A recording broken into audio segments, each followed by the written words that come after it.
Pues nada, mis queridos hermanos, quería continuar dándole la bienvenida a todos aquellos que estamos en esta tarde, en este lugar, en esta vuestra iglesia y a aquellos que nos siguen también por las redes sociales. Y estamos haciendo un poquito de memoria, ¿no?, sobre la predicación de la semana anterior, ¿no?, donde hacíamos una exhortación, animábamos y tirábamos, ¿no?, un poquitín de la oreja, hablando bien, ¿no?, para que supiéramos los privilegios que tenemos y también no solamente los privilegios, sino los derechos y deberes que tenemos como ciudadanos del cielo y como miembros de la Iglesia del Señor. Muchos me han hablado de distintos lugares, me han animado a que esa palabra produjo en ellos un clic, ¿no?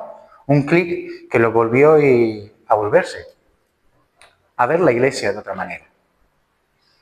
Y ya solamente con eso, con una persona que haya entendido el privilegio que tenemos como iglesia y que no solamente lo haya entendido, sino que haya cambiado su modo de ver a la iglesia, ya mereció la pena. Mereció la pena y el Espíritu Santo cumplió su propósito a través de este siervo inútil para hablarle a esas personas. Así que no nos cansemos, mis queridos hermanos, de oír la palabra, de hacerla nuestra, porque Dios tiene una palabra para todos y cada uno de nosotros. Por eso decía nuestro Señor Jesucristo, al que tenga oídos para oír, oiga.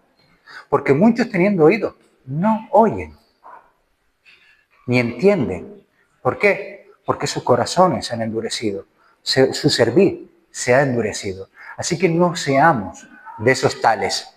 Y hoy, mis queridos hermanos, vamos a tener como texto de referencia, y así que os invito a abrir vuestra Biblia, por un fragmento de la Escritura que también mencioné la semana anterior. Y encontramos en el libro de Filipenses, capítulo 2. En breve os diré los versículos que vamos a leer, ¿no? La predicación del día de hoy lleva por título Seamos radicales. ¿Lo entendieron? Seamos radicales. A lo largo de los siglos, mis queridísimos hermanos, con el transcurso de los tiempos, el uso y la definición de ciertas palabras van cambiando en nuestra sociedad, dependiendo del uso y costumbre que hagamos de ella o de la cultura, ¿verdad?, donde la oigamos. Porque no significa lo mismo una palabra en un país, aunque todos hablemos castellano, en un país que en otro. Veamos un ejemplo. ¿Qué me dirías? ¿Cómo definirías tú, con tus propias palabras, no hace falta que lo diga, pero sí que estés ahí maquinando con esta materia gris que tenemos debajo del pelo? ¿Cómo definirías tú la palabra radical? Por ejemplo, seguramente vendrá a tu mente, o por lo menos a mí me sucede, vendrá a tu mente una voz de alarma, debido a la connotación que le damos hoy en día, o por lo menos la definición que entendemos hoy en día. Probablemente te vendrá algún mal concepto. Quizás venga a tu mente, mi querido hermano, el islamismo radical, o lo que está pasando, y veía hoy o antes de ayer o ayer en la noticia, ¿no?, como en Afganistán, todos sabemos, ¿no?, que han sufrido un muy grave terremoto.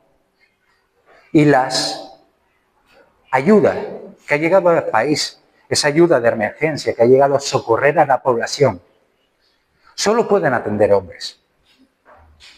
Porque está prohibido que esas ayudas de emergencia atiendan a mujeres por el tema de su ley islámica. Tal vez, mi querido hermano, te venga a tu mente sectas, hablando de radicales, ¿no?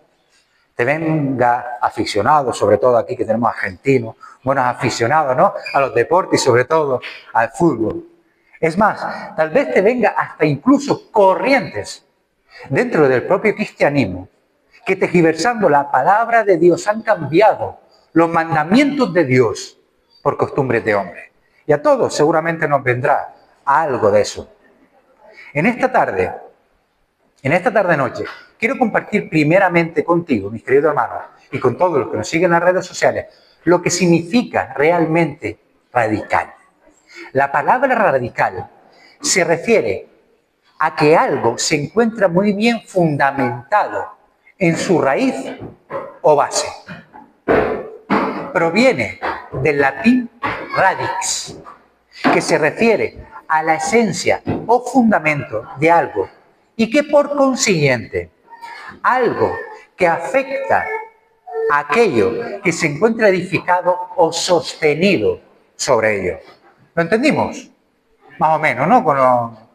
¿No entendieron, verdad? Raíz, radical significa raíz y algo que influye en todo lo que va sobre él, está sostenido sobre él. Vale. Todos los presentes sabemos, o por lo menos deberíamos saber, lo que hizo nuestro Señor Jesucristo por su iglesia. Y eso podríamos catalogarlo hoy en día como algo radical. Y vemos un ejemplo en los versículos que tenemos en el día de hoy como referencia, donde dice de esta manera, y leemos en Filipenses capítulo 2, de los versículos 6 al 11, de los cuales también hice memoria la semana pasada. Dice así la palabra: el cual, siendo en forma de Dios, no estimó el ser igual a Dios como cosa que aferrarse, sino que se despojó a sí mismo, tomando forma de siervo, hecho semejante a los hombres, y estando en la condición de hombre se humilló a sí mismo, haciéndose obediente hasta la muerte y muerte de cruz. Por lo cual Dios también le exaltó hasta lo sumo y le dio un nombre que es sobre todo nombre, para que en el nombre de Jesús se doble toda, ¿escucharon? Toda rodilla de los que están en los cielos y en la tierra y debajo de ella. Y toda lengua confiese que Jesucristo es el Señor, para la gloria de Dios Padre. Aleluya. Esto sí que es radical, o por lo menos como lo entendemos hoy en día. También sabemos, mis queridos hermanos, que el propio Señor Jesucristo, antes de su ascensión al cielo, nos dio un mandato a todos y cada uno de nosotros, a todos. Recuerda, no está solamente reservado a una élite eclesial, a todos y cada uno de los que han creído en Él. Nos dio ese mandato reflejado en la Gran Comisión, donde nos mandó a que fuéramos por todo el mundo anunciando el Evangelio y haciendo discípulos. Lo sabemos, ¿verdad? Y lo recordamos perfectamente. Pero juntamente con ese mandato también nos dio una gran promesa, que estaría con nosotros todos los días. ¿Hasta cuándo? Hasta el fin del mundo. Perfecto. Y eso, mis queridos hermanos, lo entendieron muy bien. Y ahora entramos en el meollo. Así que te animo a que prestes atención. Y eso lo entendieron muy bien los discípulos del primer siglo. Durante el primer siglo, los discípulos compartieron el Evangelio, comenzando, como todos sabemos, desde Jerusalén y poco a poco alrededor, hasta llegar a todo el Imperio Romano. Inmediatamente, cómo no, el enemigo no se iba a estar quieto. Se levantó persecución contra aquellos primeros cristianos. Pero no era motivo suficiente para que esos primeros cristianos se dieran ante las demandas que hubo en esa época de que el mismo emperador pidiera que le rendiera culto. Ser cristiano en el primer siglo, para que lo entendamos bien, era sinónimo de criminal. Miles, como todos sabemos, y la misma historia lo refleja, no solamente la Escritura, la palabra de Dios, sino la misma historia universal la refleja. Miles fueron ejecutados en las hogueras. Fueron utilizados incluso para iluminar las calles en Roma. Fueron decapitados, como lo mismamente fue el apóstol Pablo. Otros fueron crucificados, como lo fue nuestro Señor Jesucristo.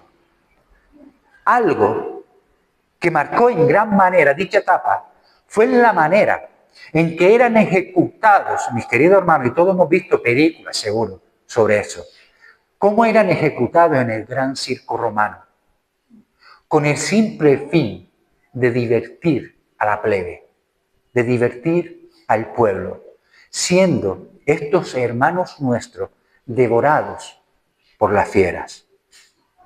Pero ellos siempre reflejaban, cuentan la leyenda, de que una vez Nerón, cuando mandó a sacrificar a tantos y tantos cristianos, dice que estos cristianos, en vez de gritar de pánico, dice que se ponían a cantar alabanzas a Dios. Y Nerón ordenó que una vez que terminara la ejecución, que terminara o bien de ser quemados o bien de ser devorados por la fiera, no retiraran los cuerpos de la arena. Porque tenía curiosidad por estos cristianos, esta nueva secta que denominaban el camino. Pues una vez el pueblo salía del gran circo romano, Nerón bajó con su guardia pretoriana y se fijó y vio que en los rostros de aquellos, en vez de dibujar, de tener dibujada en su faz el horror, tenían todos una sonrisa.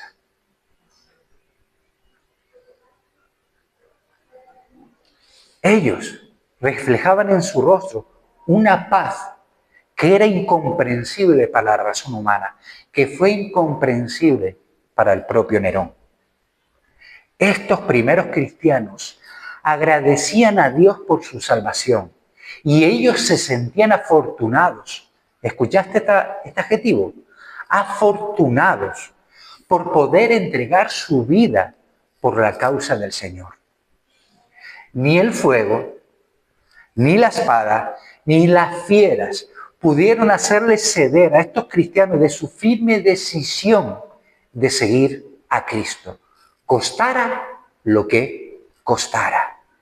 Ellos eran realmente radicales. Ellos tenían claro cuál era su fundamento en el Señor y se comprometían y eran comprometidos y conscientes de lo que significaba entregar su vida a Cristo. Todo, no digo una parte, digo todo lo que hacían en su vida diaria, en su quehacer diario, giraba en torno en agradecimiento a Dios por la salvación que Cristo Jesús le había otorgado. La muerte, mis queridos hermanos, parecía para ellos ser un alto honor, un gran galardón, si era por la causa del Señor.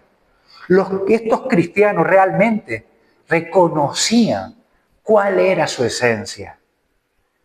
Algo más que es digno de ser mencionado es que durante ese primer siglo tan solo se dieron, mis queridos hermanos, las primeras persecuciones. En los siglos siguientes, las mismas fueron, lejos de menguar, fueron aumentando.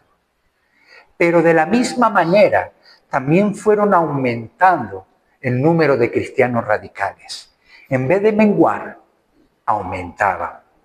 Vemos, como decía hace un segundo, a lo largo de la historia universal, el establecimiento de la Iglesia Católica.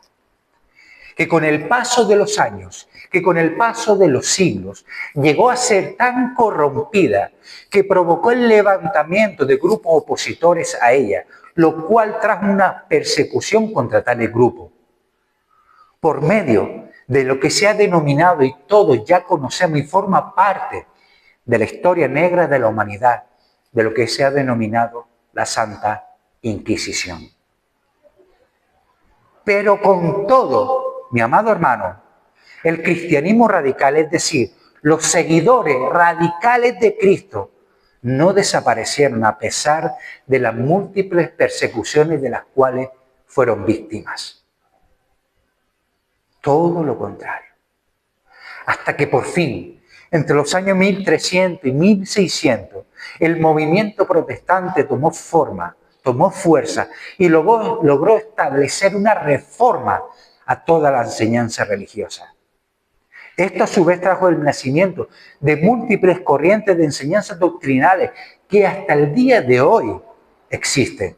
Damos, cómo no, gracias a Dios por ese levantamiento. Nosotros somos fruto de ese levantamiento que dio un giro a la historia universal. Pero ahora viene el quid de la cuestión.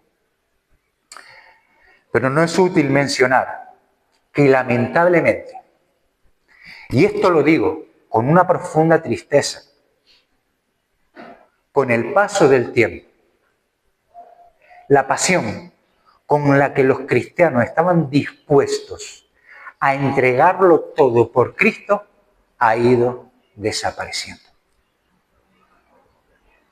Y pensaréis, te pregunto, pensarás que yo mismo estoy siendo demasiado radical en esta tarde-noche. Pero quiero que recuerdes que Dios no quiere una parte de ti. Dios lo quiere todo de ti, por cuanto Él te anhela, te desea celosamente.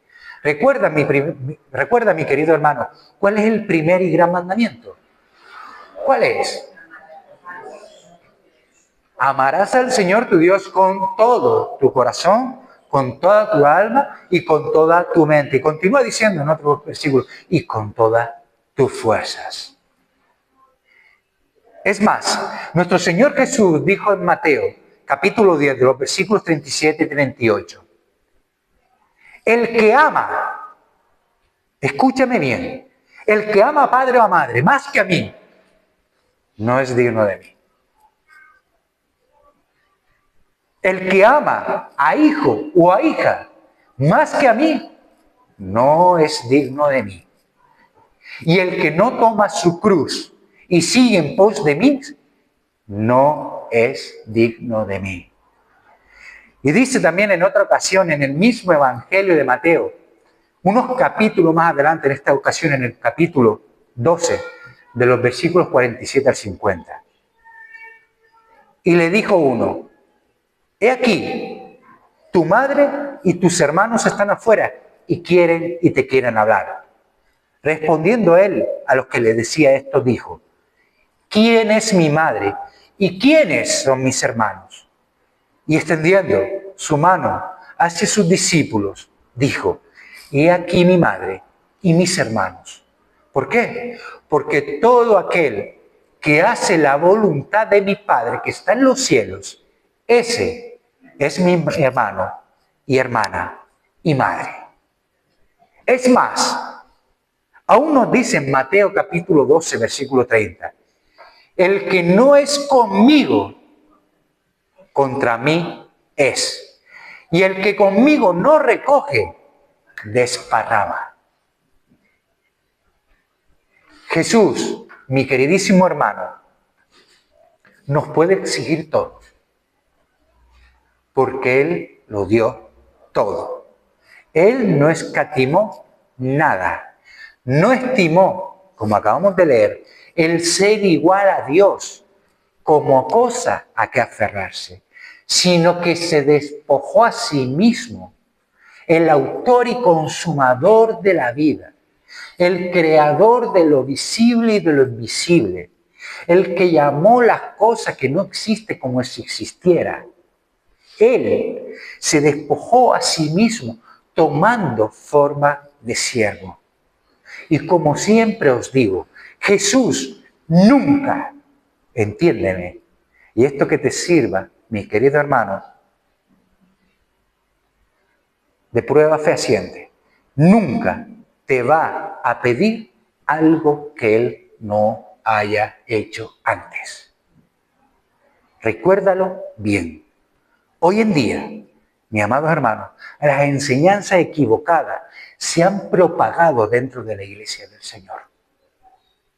Las confusiones doctrinales en cuestiones tan fundamentales como lo es la salvación, sumado al enfriamiento generalizado en aquellos que dicen profesar su fe en Cristo, han traído como consecuencia la falta de interés por profundizar en la palabra de Dios, por escudriñarla, y ya ni te cuento, y mucho menos por el compartirla. El evangelismo, eso a lo que nos llamó nuestro Señor Jesús, ha quedado restringido a una estantería, a un área de la iglesia. Ahora muchos púlpitos, y con todo el dolor lo digo, muchos púlpitos son tomados como escenarios de entretenimiento. Y el humanismo, esa corriente tan horrible, y el humanismo toma cada vez más fuerza, como así fueron los fariseos en los tiempos del Señor. Dentro de las enseñanzas que dicen tener su origen en Cristo. Y no hay nada más falso que esto. Hoy en día existen cristianos, mi amado hermano, y perdóname por la dureza de estas palabras, que no siguen a Cristo. Profesan, confiesan con sus propios labios tener una fe sólida, pero sus conocimientos bíblicos se limitan a unos cuantos textos que dicen respaldar sus doctrinas erróneas. Estos mismos cristianos son los que llenan los conciertos y las actividades de entretenimiento, pero a su vez dicen no tener tiempo para las reuniones de oración. Sí, son estos mismos los que afirman que el amor vale mucho más que la doctrina y por eso son arrastrados por sus sentimientos, a donde no existe fundamento sólido en cuanto a la enseñanza. Son estos mismos que dicen seguir a Cristo, los que rechazan llevar su cruz y que culpan de todos sus males, de todos sus sufrimientos al diablo y al mundo. Pasan mucho más tiempo lamentándose que orando. Estos son quienes aplauden, mis queridos hermanos, las conferencias de empoderamiento y rechazan la amonestación. Sí, son los que aman las bendiciones, pero rechazan la corrección. Son ellos quienes creen tener el cielo ganado, porque un día repitieron una oración, aunque vivan una vida completamente alejada de la voluntad de Dios. Son los mismos que le niegan la ayuda al pobre y van detrás de un consumismo voraz. Son los mismos que no tienen tiempo para el evangelismo, pero sí para otros compromisos que nada tienen que ver con Dios, ni les sirve para la eternidad. Son estos cristianos que creen que son ovejas, pero que en realidad siguen siendo cabras. De labios honran a Dios y dicen seguir a Cristo, pero sus corazones están muy lejos de Él, enfocados solamente en las cosas que este mundo les puede ofrecer. Hoy en día se necesita de un cristianismo radical. Sí, un cristianismo que sea fiel a las enseñanzas de Cristo. Que deje de pensar que la iglesia son estas 4 paredes y que empiecen a trabajar afuera. Que vuelvan, mis queridos hermanos, y esto es triste decirlo, pero es necesario, que vuelvan a amar la palabra de Dios y que vuelvan a amar la oración. Que prediquen más de santidad y menos de prosperidad. Que se enfoquen en lo que es eterno y no en lo que es pasajero. Es urgente que la iglesia se levante y le prediquen aún a las cabras que se han infiltrado dentro de ellas. Hoy un cristianismo radical alza su voz contra un sistema religioso que muchas veces no nada tienen que ver con Cristo. Y me recuerda a esa imagen de Cristo tocando a la puerta de su iglesia. No basta con orar nada más, mis queridos hermanos, y quedarnos sentados. Hay que levantarse creyendo que Dios es fiel y que el mundo necesita ese mensaje que como cristianos atesoramos como esas vasijas de barro. Hay que levantarse del acomodamiento, de esa zona de confort que tanto daño está causando a la iglesia del Señor. Y volvernos a nuestras raíces. Que seamos, mis queridos hermanos, dignos representantes de Cristo.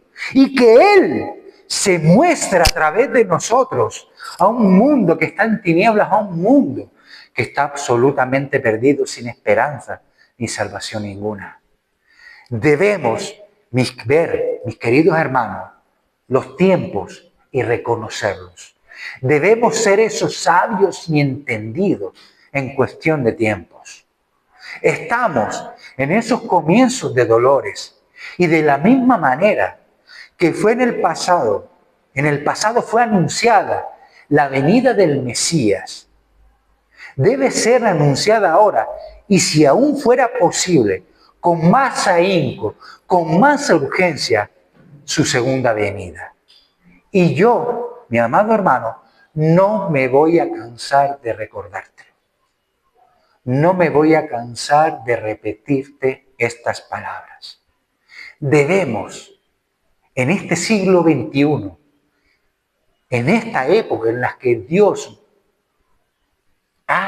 nos ha elegido que vivamos, debemos ser esos nuevos Juanes y esas nuevas Juanas, sabiendo y reconociendo que la venida de nuestro Señor Jesucristo cada día está más próxima. Debemos ser esos que van delante del Señor, como decía el profeta Isaías en el capítulo 40 de los versículos 3 al 5. Voz que clama en el desierto, prepara camino a Jehová, endereza calzada en la soledad a nuestro Dios.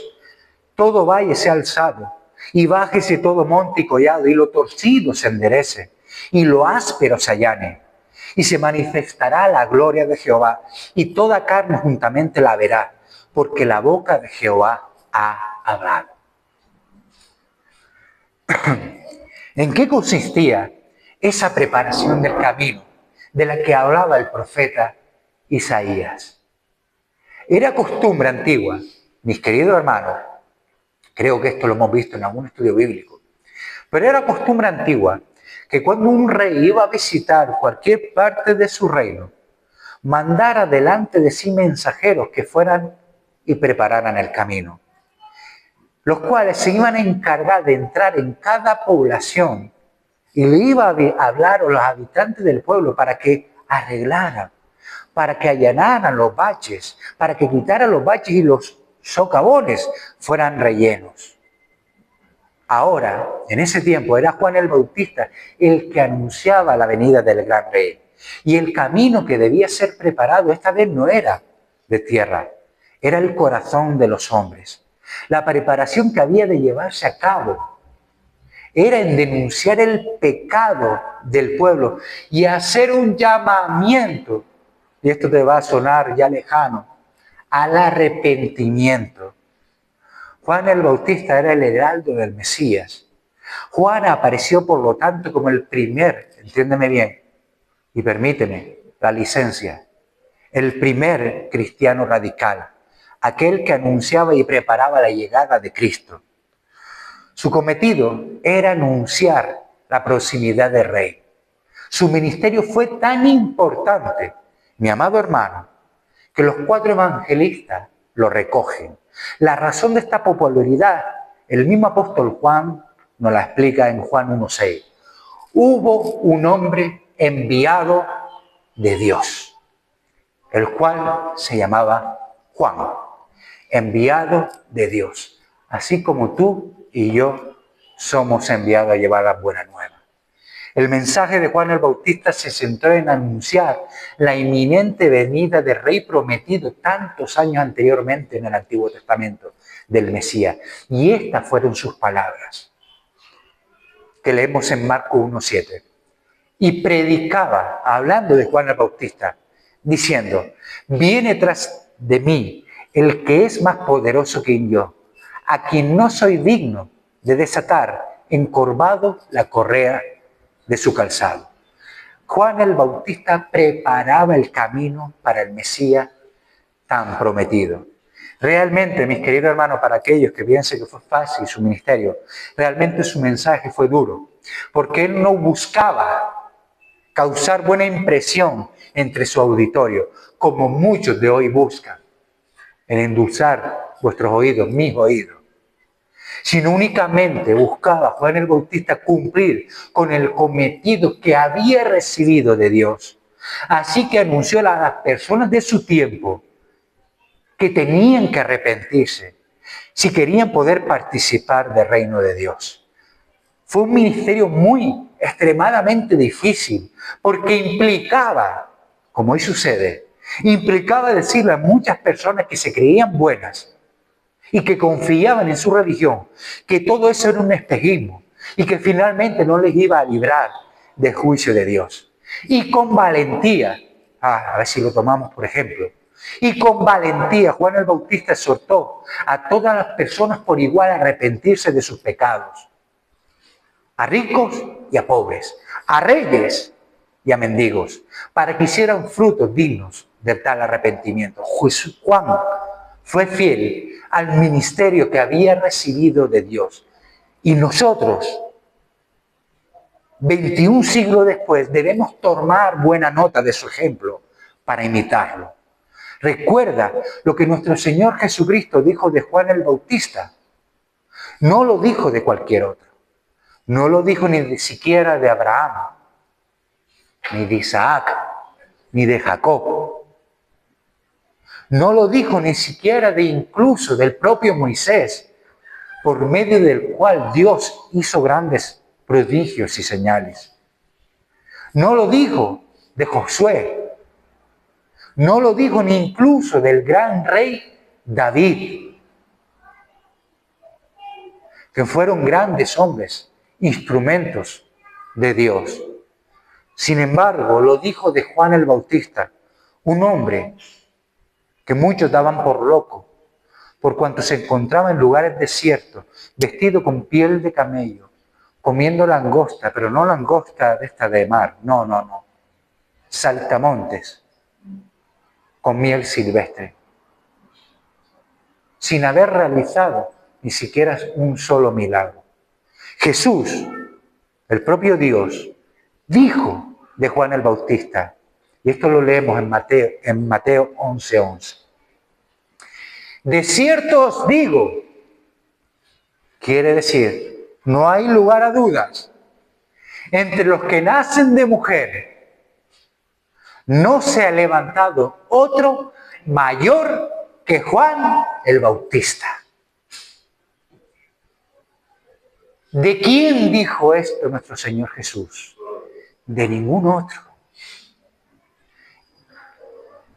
¿Y saben lo único que hizo Juan? Fue fiel a lo que Dios le encomendó. Dios, en estos tiempos no de principios, sino de dolores, en estos tiempos de descuento, de prestado que estamos viviendo, está buscando Juanes y Juanas que anuncien que el tiempo es corto, que la venida de nuestro Señor Jesucristo está muy, pero que muy cercana. Y a eso decimos, aleluya, Maranata, el Señor viene pronto. Pero esto también nos llama a nosotros como pueblo de Dios a llamar a todos al arrepentimiento. Porque la buena voluntad de Dios sigue siendo la misma. Y la voluntad de Dios es que nadie, ninguno se pierda. Y quiero terminar en esta tarde, noche, antes de pasar a la Santa Cena. ¿Eres tú uno de esos cristianos radicales? Entiéndeme bien, que quieren volver a la raíz de las enseñanzas de Cristo, a esa enseñanza no adulterada con el paso de los años. ¿Eres tú acaso, o quisieras tú acaso ser uno de esos Juanes y Juanas que están preparando, escúchame bien, que están preparando la venida del Señor a por su iglesia? En una ocasión leí, y yo creo que lo he dicho en alguna que otra vez, una frase que a mí especialmente me gusta. Y nos anima a todos nosotros a cumplir la labor que nos ha sido encomendada. Y dice de esta manera: predica como Noé, aunque nadie te crea. Predica como Juan el Bautista, aunque te cueste la cabeza.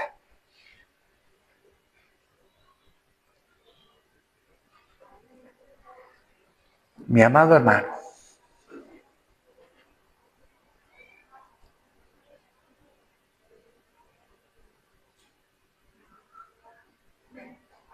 Dios quiere una iglesia despierta.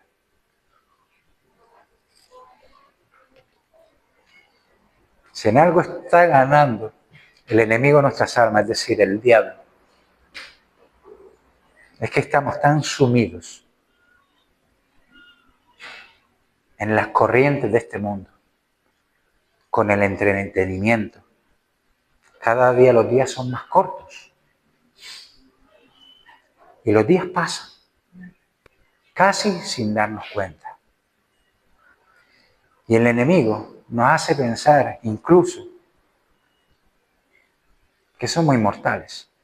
Porque ninguno de nosotros piensa que un día debemos de partir. ¿Y qué estamos haciendo?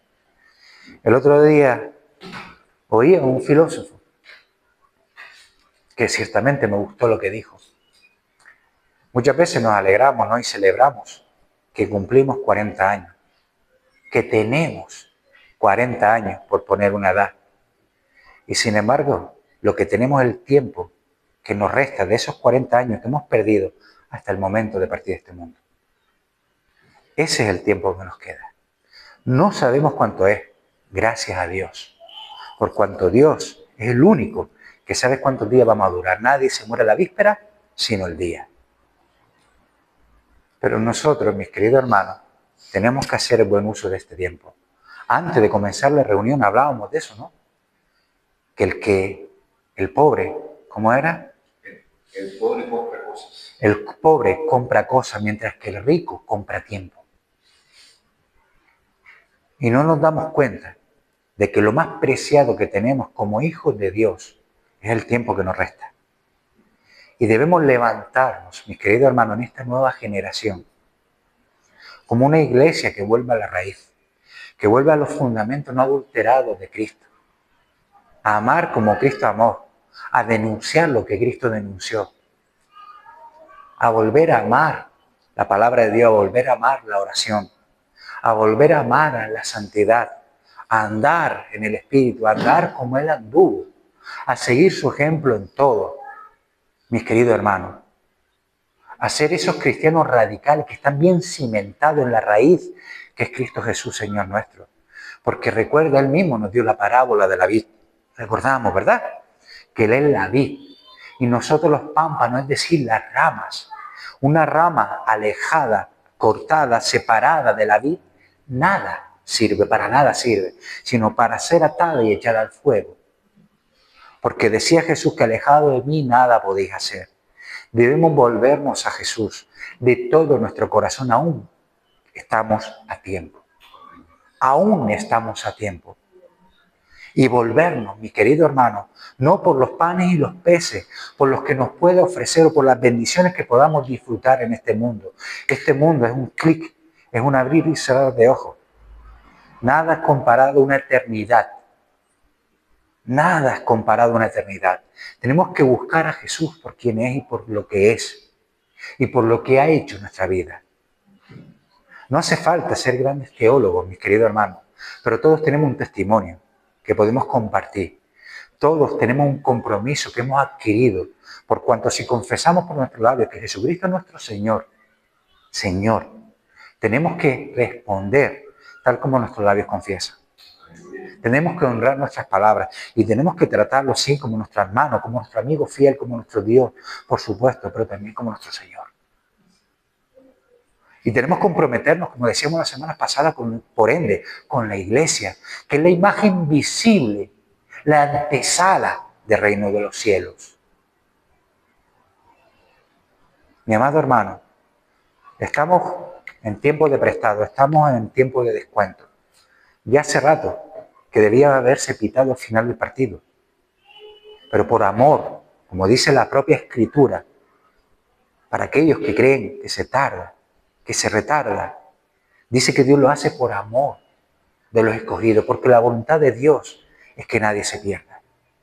Y Él nos está dando ese tiempo extra para seguir ganando almas, para seguir predicando, anunciando, iluminando, siendo sal de la tierra.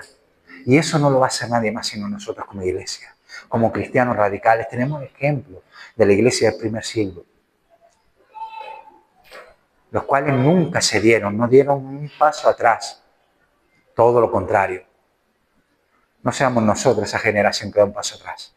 Todo lo contrario. Y más que vemos que los tiempos se están cumpliendo, hay que ser ciego para no verlo. Hay que ser ciego para no darse cuenta. Aún los inconversos saben que las cosas no pintan bien. Así que, mi amado hermano y hermana, seamos cristianos radicales. Volvamos a Jesús de todo nuestro corazón. De todo nuestro corazón. Y seamos esos instrumentos para su gloria. Amén.